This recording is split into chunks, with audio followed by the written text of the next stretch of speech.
I'm very disappointed with this because I know that surprisingly Peter Weller was involved in this at one point, and this man is probably about 80 odds now.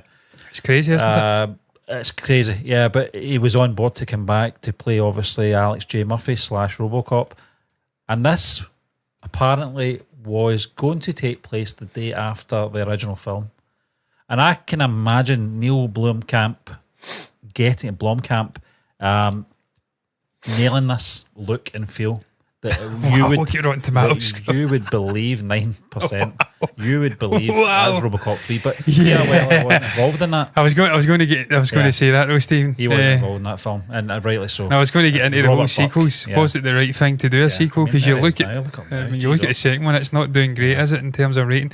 Is this a case of just leaving it at one film? Yeah, like leaving it alone. Because the first one was fucking brilliant. Yeah, I'm sad to see they're not doing it because I thought I loved the original, as you mentioned, John, the original one from '87.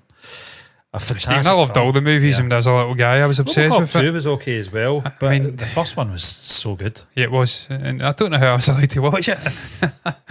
I was watching this in the 90s. He had it on VHS when he was. My mum and dad can't go to jail now; they're too old. Stephen, I was like fucking 5 when I was watching these movies. Kevin was 6 when this came out, and he had it in VHS by about 1989, 1990. So he was about 9, about the same age as yourself, John. When you're introduced to it. I was about 5 when I started watching this film, and I don't know how I was allowed to see these. It did traumatise me, but I loved it as well. But that was my childhood, watching film and getting traumatised. Yeah. But then also liking it. I didn't like Freddy Krueger.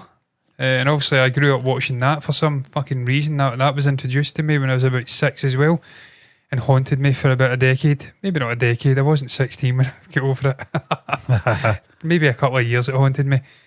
But yeah, that was my childhood, getting introduced to movies like this. And look, I would never change it. It shapes you for who you are. Kids are just too wrapped up in cotton wool now. They're just fucking robots till they're like 12. I mean, John, to be fair though, I mean, and watching you've got to remember like that animated films. I think the British censors had to actually cut down a certain scene. It was the Ed 209 shooting into the guy that had the gun. It was a demonstration that went wrong, and the version that we do see was actually more full gore. Yeah, it's available on YouTube if anyone wants to go and watch it. I have. But that's what made that movie so good, Stephen. It was the sort of no holds barred gore. Yeah, guys getting melted in fucking acid and him losing his hand, and they were laughing and joking about it. It was just something of its time, and it worked. It was practical. It had that vibe, almost like the early Terminator movies. It just worked. You can't remake those movies now. We've seen it. They tried it a couple of years ago. It was fucking dreadful, soulless pish. And it's something about Verhoeven. It's something about Weller, and even the villain, your man Kurtwood Smith. He was the villain, wasn't he? Was it Boddicker? Yep. Clarence Boddicker. They made that movie what it was. And again, if you're bringing in Blomkamp and you're making a sequel, you'd have to recapture the lightning in the bottle that the first one had, and you'd have to bring back all of the elements of what. I mean, I can't remember. It's been so long since I've watched it. I presume Boddicker died in RoboCop. He got his comeuppance.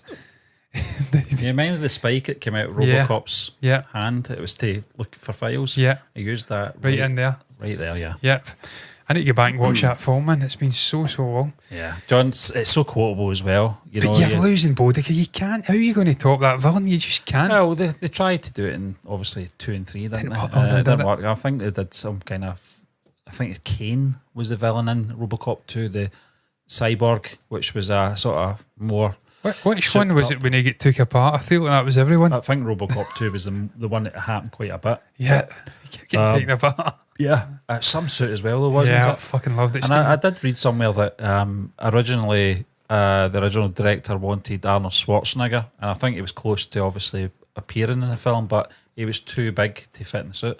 The suit was iconic. I had the toys and everything, man. I think it worked out well because I thought Peter Weller was fantastic in the first film. Never thought I'd turn into Peter Weller when I was older. Is there a quote there? Did I see a quote from Neill Blomkamp? There is, yes, there is a quote. We'll bring that up onto the screen just now. That's the only film that I have ever done where I would have tried to basically simulate Paul Verhoeven's directing style. I want it to feel like it was the day after. Like if Dick Jones fell out the window on Monday, this would have been Tuesday. Incredible. It was like literally the next morning that it began, so it was a direct sequel exactly in the same style. That would have been great. And he would have been able to do that. I don't know what the reasons for it was. I take it you just didn't. I don't know. Oh, I don't Chappie, yeah. I'm not really sure Yeah. what the reason for it was. I love Chappie. Chappie was a right good film. That was South African, wasn't it? Really did like that a Yeah. lot. That was a good little film.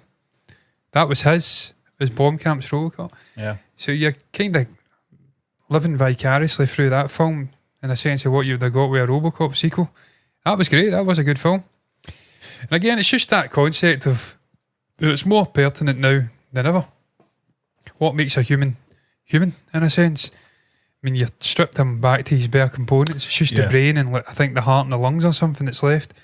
But he still retains that humanity because of... In the memory, yeah. In the memory. Yeah. And it's really Of his the sort family. of consciousness and the soul. That is what humans are all about, really. John, they've tried to recapture it in a remake. I think Michael was Keaton dreadful. and Samuel Jackson were in this one, and it was rated 12. You know, it's a big step down from, I think originally the first movie was an 18. It was 18.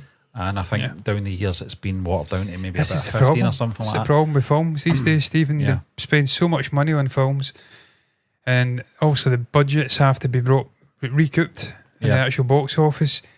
How do you recoup that? By opening it up to as many eyeballs as possible. There's that term again, eyeballs. But now it's used in an actual, hopefully sensible context, not just fucking saying eyeballs out of nowhere. Multi-demographics, so you have to bring the rating down, and it just neuters the movie. Yeah. It's like Total Recall's the same.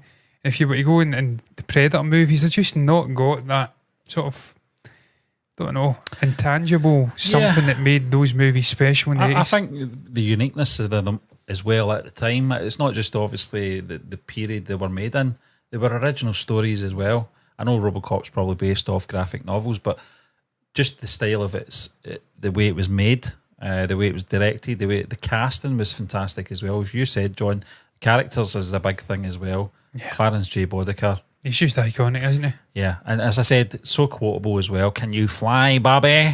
Those kind of things. And Give the man him the a hand. You know, just that accent. I love that accent. But got to laugh at that. Tom Toes.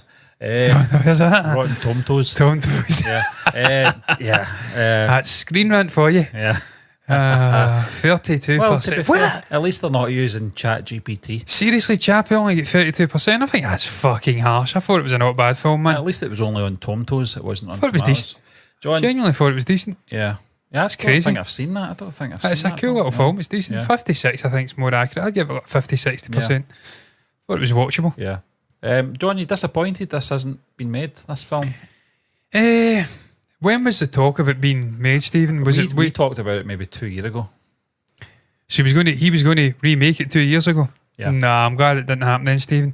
Yeah. Nah, because you've not got Peter Weller, and and he's too old to Well, he come was back. going to do it 2 years ago. He was Oh, on is he? board He's to too do it fucking too. old Yeah. though, isn't he? I think it was just going to be. But then you just- think of the motion of the Yeah. characters. You just get the body double Yeah. on, don't you? He just has to do this sort of stuff unmasked, doesn't he?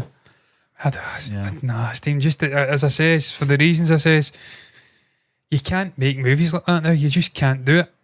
There's something about it. The energy of that period is gone. People have changed. It's doomed to fail. There's just something special about that 80s time period. 2019 he bowed out, John. Yeah. 2019, yeah. RoboCop Returns, it was going to be called. Yeah. I don't know. It couldn't have been any worse than that god awful fucking one we did Perhaps get, that's but why it didn't get made. Maybe he wanted to make it in that style, that fashion of the day. it would have been And the interesting. studios were like, oh, no, can't do that. Can't do that. What demographic are we aiming at this at? I You know.